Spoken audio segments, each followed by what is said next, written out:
पुरुषोत्तमम पुरुषोत्तम बनो। किस तरह से पुरुषोत्तम बने उससे पहले पुरुषोत्तम क्या है इस चीज को हम जाने, और इससे पहले हमें जाने पुरुष क्या है। पुरुष का अर्थ है पूर्णकारी, जो परिपूर्ण करते हैं वो पुरुष हैं। जो केवल व्यक्ति अपने एक जीवन को पूरा करते हैं, अपने परिवार को पूरा करते हैं, वो पुरुष है। और जो जगत को परिपूर्ण करते हैं वो पुरुषोत्तम है, वो जगत पिता है। अब इस बात को परम दयाल ने भी अनेकों तरह से हम लोगों को समझाने का प्रयास किए हैं। पुरुषोत्तम की जो हम वंदना करते हैं, वंदे पुरुषोत्तम लोक तिलकं सात्वत वार्ता विभूषणं अमर कृतत्र शरणं प्रबुद्धं, तो ये जो वंदे पुरुषोत्तम लोक तिलकं सात्वत वार्ता विभूषणं अमर कृतत्र शरणं प्रबुद्धं लोक जीवनं प्रणय प्रमत्त जागदीपनं वंदे पुरुषोत्तम। तो ये जो पुरुषोत्तम किसे कहते हैं, दूसरे शब्द में जो एक सामान्य व्यक्ति को असामान्य बना दे, साधारण को असाधारण बना दे, मानव को महामानव बना दे, ऐसे बनाने वाले जो व्यक्तित्व के धनी होते हैं वही पुरुषोत्तम होते हैं। और यही इनकी वंदना में हम लोग उनको वंदना का पाठ करते हैं। पुरुषोत्तम वंदना, वही पुरुषोत्तम होते हैं जो जगत को बनाते हैं, जगत को सृष्टि करते हैं, सृजन करते हैं, सबकी सेवा की रक्षा करते हैं, सृष्टि जगत के प्रत्येक वस्तु के पर जिनका नजर रहता है वही पुरुषोत्तम है। अब यहाँ पर एक बात आई, प्रसंग आया, और वो प्रसंग और कोई नहीं, राजा जनक ने प्रश्न पूछा अपने प्रजाओं से। सभी लोग राज दरबार में बैठे हुए थे। अब उसमें प्रश्न पूछा कि आप अपने पुत्र को किस रूप में देखना चाहते हो। सभी ने अपने अपने भाव से उत्तर दिया, हम चाहते हैं हमारे बेटा पढ़ लिख के बड़े हो जाएं और बहुत अच्छे नौकरी मिले और बहुत ज़्यादा कमाएं।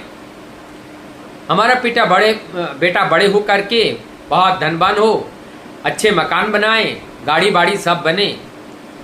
अलग अलग तरीके से सभी लोगों ने अपना अपना वक्तव्य रखे। और इस सभा में राजा जनक आए। तब राजा जनक ने इस प्रश्न को सुन करके राजा जनक ने उत्तर दिए। अब राजा जनक कौन सा उत्तर दे रहा है, क्या उत्तर दे रहे हैं कि पुत्र को किस रूप में देखना चाहते हो। अब राजा जनक कहते हैं हर माता पिता के पास ये होना चाहिए कि अपना पुत्र सबसे श्रेष्ठतम बने। किसमें उत्तम बने, कैसे उत्तम बने, वो आध्यात्मिक और भौतिक दोनों तरह से सेवापरायण बने, जिनके पास करुणा हो, दया हो, ममता हो, प्रेम हो, प्रीति हो, ऐसे व्यक्तित्व के धनी बने, श्रेष्ठ संतान बने। अर्थ होने से केवल श्रेष्ठ नहीं होते हैं, ज्ञान बुद्धि विवेक होने से श्रेष्ठ नहीं होते हैं, श्रेष्ठ कार्य करके श्रेष्ठ बना जाता है। इसकी उपाधि पढ़ करके डिग्रियां लेने से उपाधि प्राप्त नहीं होती है, प्रैक्टिकली समाज में सेवा दे करके इस उपाधि को प्राप्त किया जाता है। तो हमें कैसा पुत्र चाहिए, एक श्रेष्ठतम पुत्र चाहिए। और श्रेष्ठतम पुत्र किसे कहते हैं, जो आर्य सनातनी परंपराओं को निर्वाहन करके चलने वाला व्यक्तित्व के धनी हो, ऐसा पुत्र चाहिए। हमें ऐसा पुत्र चाहिए जो परोपकार के साथ साथ जो प्रतिकार करे, किसे, प्रतिकूलताओं का प्रतिकार करते हुए अनुकूलताओं का स्थापना करे, ऐसा पुत्र चाहिए। हमें ऐसा पुत्र चाहिए जो अस्त्र शास्त्र के साथ साथ शास्त्र का भी ज्ञाता हो। ऐसा पुत्र चाहिए जिस पुत्र के पास ज्ञान रूपी प्रकाश हो, अंधकार अज्ञानता जिनके अंदर निवास करने का स्थान ना मिले, ऐसा पुत्र चाहिए। पुत्र हमें ऐसा चाहिए जो पूरा वंश नहीं, पूरी सृष्टि की रक्षा के लिए अपने जान को हंसते हुए कुर्बान करे, हंसते हुए बलिदान करे। ऐसा पुत्र चाहिए जिनका जीवन केवल दूसरों की सेवा के लिए काम आए। ऐसा श्रेष्ठतम पुत्र की व्याख्या राजा जनक के सामने गुरु वशिष्ठ ने, अष्टवक्र मुनि ने की है। तो हम ऐसे संतान की आह्वान करते हैं या नहीं करते हैं? हम करना चाहते हैं या हमें करना चाहिए? हमें करना चाहिए, हम करना चाहते भी हैं। अगर हम अपनी रक्षा चाहते हैं, अपने संतान की रखना चाहते हैं, अपने समाज, राष्ट्र और संपूर्ण विश्व की अगर रक्षा चाहते हैं, तो ऐसा संतान की जरूरत है।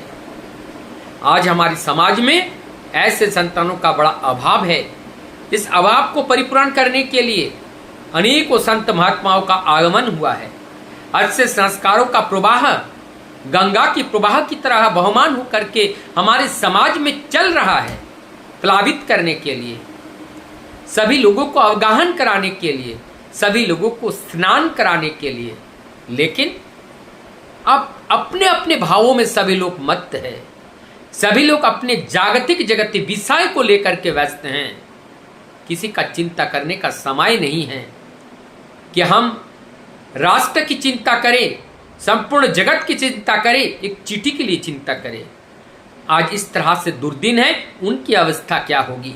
उनका जीवन कितना विस्मय हो रहा है, उनका जीवन की रक्षा कौन करेगा?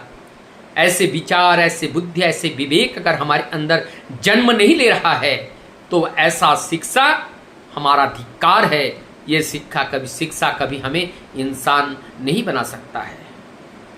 हमें उस ज्ञान को प्राप्त करना है, जिस ज्ञान को प्राप्त करके लोगों के हृदय की जो दुख है वो सहजता के साथ हमें समझ में आ जाए। वंदे पुष्प।